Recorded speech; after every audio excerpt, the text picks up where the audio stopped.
নমস্কার, আমার ভুরিভোজ চ্যানেলে সকলকে স্বাগত জানাই। Welcome to my channel Bhuribhoj. আজকে বানাবো লাউয়ের খোসা দিয়ে দারুণ টেস্টি একটা রেসিপি। এই রেসিপিটা একবার বানালে কিন্তু বারবার বানিয়ে খেতে ইচ্ছা করবে এবং একবারও কিন্তু লাউয়ের খোসা ফেলতে ইচ্ছে করবে না। তো চলুন দেখে নিই কীভাবে এটা বানাতে হবে। বানাবো লাউয়ের খোসা বাটা বা লাউয়ের খোসার ভর্তা। তার জন্য লাউয়ের খোসাটাকে টুকরো করে কেটে নিয়ে একটু ভাপিয়ে নিতে হবে, 3-4 মিনিট মতন ভাপিয়ে নিতে হবে অল্প একটু নুন দিয়ে।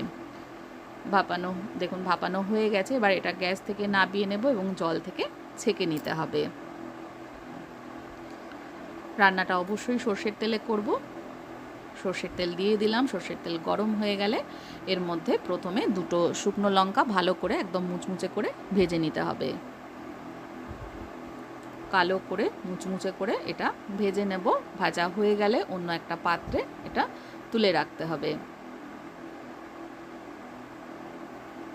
তুলে নিয়েছি। এবার যেটুকু তেল রয়েছে কড়াইয়ের মধ্যে ওর মধ্যে দিয়ে দেব কালো জিরে। কালো জিরে দেবার পরে কালো জিরেটা একটু ভাজা হয়ে গেলে দিয়ে দেব 4-5টা রসুন। গোটা রসুন দিয়ে দিলাম।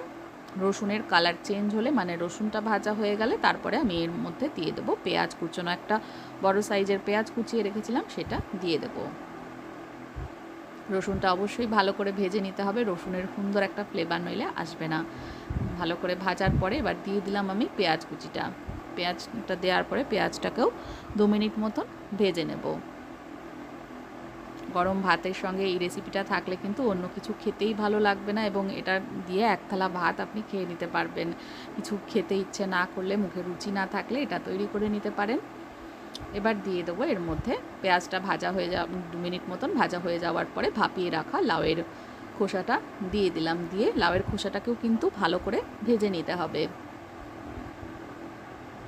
4-5 মিনিট মতন লাউয়ের খোসা ভেজে নেব। কালারটাও কিন্তু ভীষণ সুন্দর, দেখলেই খেতে ইচ্ছে করবে। এর মধ্যে দিয়ে দিলাম এর মধ্যে সামান্য একটু লবণটা ভালো করে মিশিয়ে নেব। লাউয়ের খোসা ভাপানোর সময় কিন্তু লবণ দিয়েছিলাম, তাই অল্প পরিমাণে দিতে হবে। ভালো করে মিশিয়ে লাউয়ের খোসাটাও ভেজে নিচ্ছি পেঁয়াজ রসুনের সাথে। 4-5 মিনিট ভেজে নেওয়ার পরে একদম শেষের দিকে দেব কাঁচা লঙ্কা। কাঁচা লঙ্কাটা মিশিয়ে নিয়ে একটু নেড়েচেড়ে নিয়ে এরপরে এর মধ্যে যেটা দেবো সেটা হচ্ছে ধনে পাতা। ধনে পাতাটা কিন্তু অবশ্যই দিতে হবে, দারুণ টেস্ট তৈরি করে এই ধনে পাতায়, তো এটা স্কিপ করা যাবে না। ধনে পাতাটা দেওয়ার পরে ধনে পাতাটাও একটু ভেজে নিতে হবে, একটু নেড়েচেড়ে ভেজে নেব। এবার ভেজে নেবার পরে কিন্তু গ্যাসটা অফ করে একটু ঠান্ডা করে নেব। একটু ঠান্ডা হয়ে গেলে এটা মিক্সির জারের মধ্যে ঢেলে নিতে হবে। চাইলে আপনারা শিলনোড়াতেও বেটে নিতে পারেন। এখনও ধোয়া উঠছে, এখনও কিন্তু মিক্সিটা চালানো যাবে না, তাহলে ছিটকে যাবে পুরোটাই। তো আরও একটু পাখার নিচে রেখে ঠান্ডা করে নিতে হবে।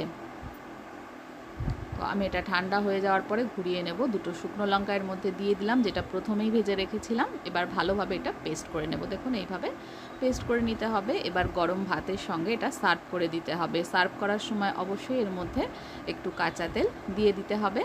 আমি এটা ভাজা শুকনো লঙ্কার সাথে সার্ভ করছি, চাইলে আপনারা কাঁচা লঙ্কার সাথেও সার্ভ করতে পারেন। রেসিপিটা দেখার জন্য সকলকে অনেক অনেক ধন্যবাদ। সকলে ভালো থাকবেন, সুস্থ থাকবেন আর আমার চ্যানেলটা সাবস্ক্রাইব করতে ভুলবেন না।